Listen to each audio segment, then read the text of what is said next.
It's time once again for the Oscars, the show that's only worth watching to see what goes horribly wrong. This is not a joke. Moonlight has won Best Picture. And the Oscar goes to Crash. Oh, wow! Since you probably only saw Top Gun Maverick and Avatar 2 this year, here are honest trailers for all 10 Best Picture nominees to help you catch up before the ceremony. From the creator of Big League Chew, which should really come with a Lifetime Achievement Award, and an actor so distinguished you have to pronounce her name like this, Kate Blanchett. comes a bunch of classical music talk that will go over your head. Marin Alsop, Joanne Falletta, Laurence Elkilde, Natalie Stutzman. Visual symbolism you won't understand, and nuanced thoughts on the nature of power and prestige that will be ignored in favor of the same cancel culture bad debate for the millionth time. But after watching Kate Blanchett. remind the audience they're uncultured slobs for 3 hours,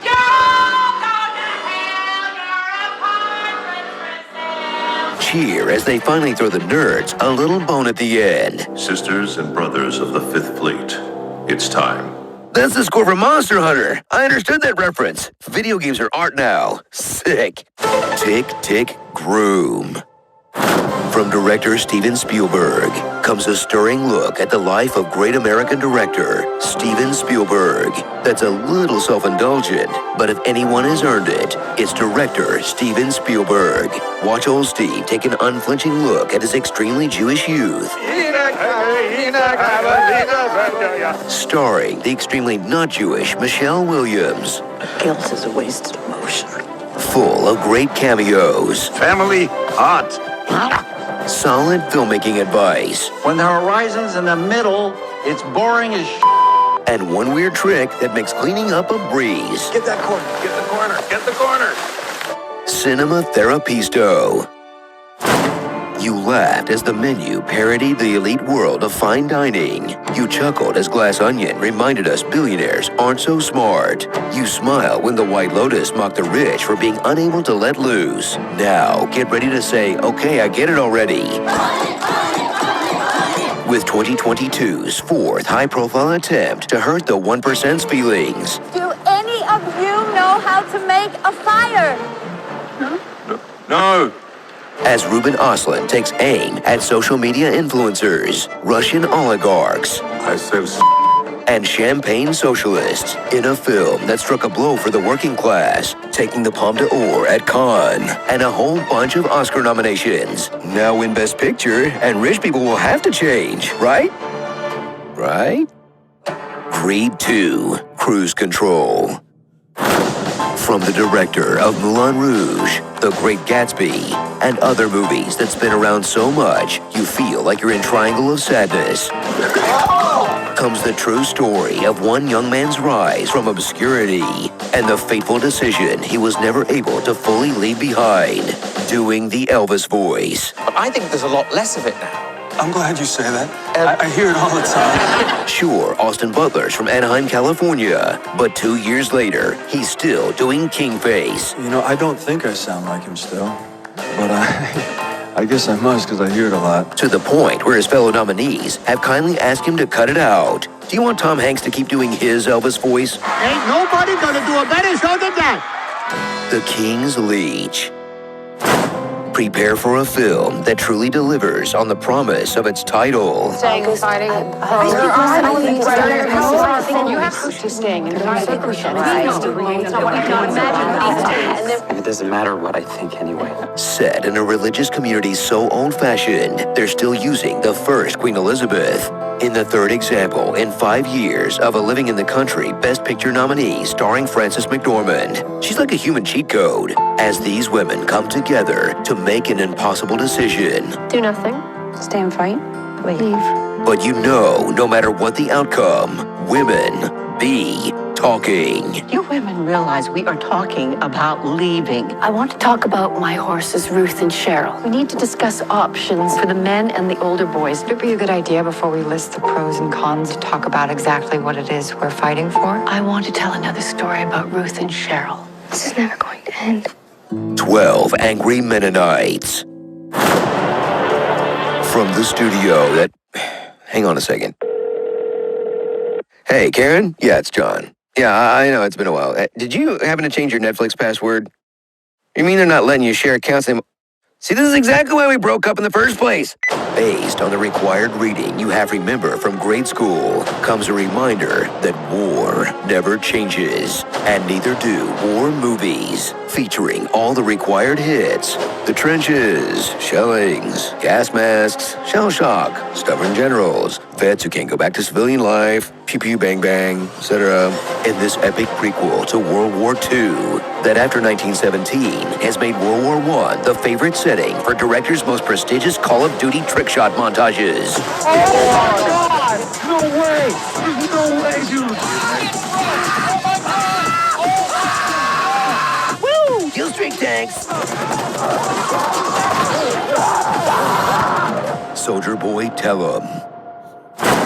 It's a sequel to an action movie that audiences actually liked, so there's zero chance of it winning Best Picture, right? Still, enjoy this victory lap for the most crowd-pleasing film of the year that may not have much to say beyond Jets Go Vroom. But hey, Tom Cruise has pulled off more impossible stunts in the past, and no other nominee courts the boomer vote quite this hard. Your kind is headed for extinction. Maybe so, sir. But not today. Put your cell phone on my bar. And you buy around. I love this song.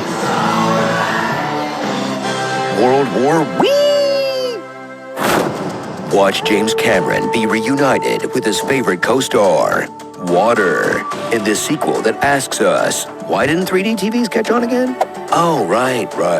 Reunite with Jake Sully and all his kids, because I guess there's no Pandoran pullout method, including his adopted daughter, Tree Jesus. They'll all learn to bend a new element from the Space Maori, battle evil colonizers, and... Okay, look, the full-honest trailer for this one is coming out soon. Can't give away all the jokes until then. The Life Aquatic with James Cameron. From Martin McDonagh, a director so famously Irish, he was born and raised in London and married an English aristocrat, but still makes Irishness his whole thing, like if Boston were a person. Comes a film Americans recognize right away as an allegory for the Irish Civil War, so long as there are no follow-up questions. About a 1920s clout chaser who ditched his friend for the cool table, and Colin Farrell as a real Forrest Gump type, who also happens to be in love with an ass named Jenny. What's that, Jimmy? In this cozy sweatered conflict that the whole town gets in on, because they don't have TV yet, so this is basically their Love Island. Why aren't you talking to Park Sullivan no more? Didn't you and he used to be the best of friends? We're still the best of friends. No, you're not. Farrell got fingered. From the damn Daniels, who brought you Farting Harry Potter Corpse, and Alabamans a Horse, comes the decade's best film about the multiverse. And that's saying something, because Kevin Feige has been trying his best, okay? In this absurdist take on generational trauma, existential angst, and actors feeding each other their hot dog fingers, where even if you suddenly learn Kung Fu, the real takeaway is learning patience, kindness, and then maybe you should throw out your Trader Joe's everything bagel seasoning, because it only leads to problems. Yo, A24 Raps. Starring these 2022 entertainment trends. Getting sick.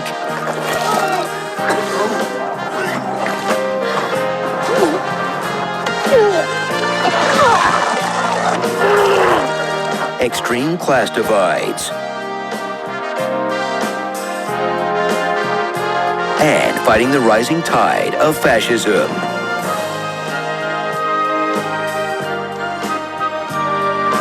We really are just rebooting the Roaring '20s all over again, huh? Wasn't there anything original to this year? And Donkey Death. Chip.